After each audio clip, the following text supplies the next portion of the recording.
FIMA 2008 in London last month, the specter of increased regulation was on technology firms' minds.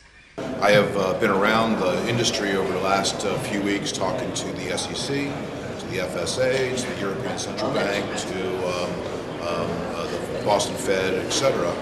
All understand or are beginning to understand the relationship between data as the factor of input and risk and their functions of oversight. So they're all real interested, they're all talking to us, they're coming to us, so they're being proactive in it, and they absolutely get it. I think the regulators are going to take a very hard look at how data business is being handled by various organizations, and I think that might be good for this business, because so far data business being a horizontal does not get the same merit or importance from businesses as it should, and we hope and believe that if regulators come in, that should and might change.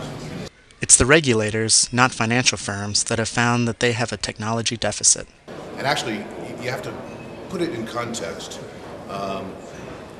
It's not really a data management problem for the financial institutions. Most of the financial institutions have control over their data enough to handle credit issues that they're dealing with. It's a problem for the oversight function, regulatory oversight function of the regulators and the central bankers, who can't provide the kind of oversight, understanding, ability to slice, dice, and reconnect the activities of the financial industry so that they can do their job as regulators and overseers.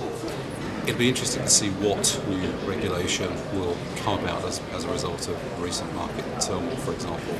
Will more regulation be imposed, or perhaps more stringent interpretation and policing of existing regulation?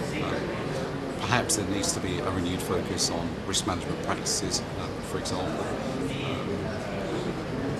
It would appear that perhaps risk management practices haven't been as robust as was originally thought, and whether the regulators impose further regulation, tweak, if you will, Basel II of the Capital Requirements Directive, or not, or choose to put a different emphasis on how firms comply with those regulations, will be there to help clients meet their growing needs for reference data.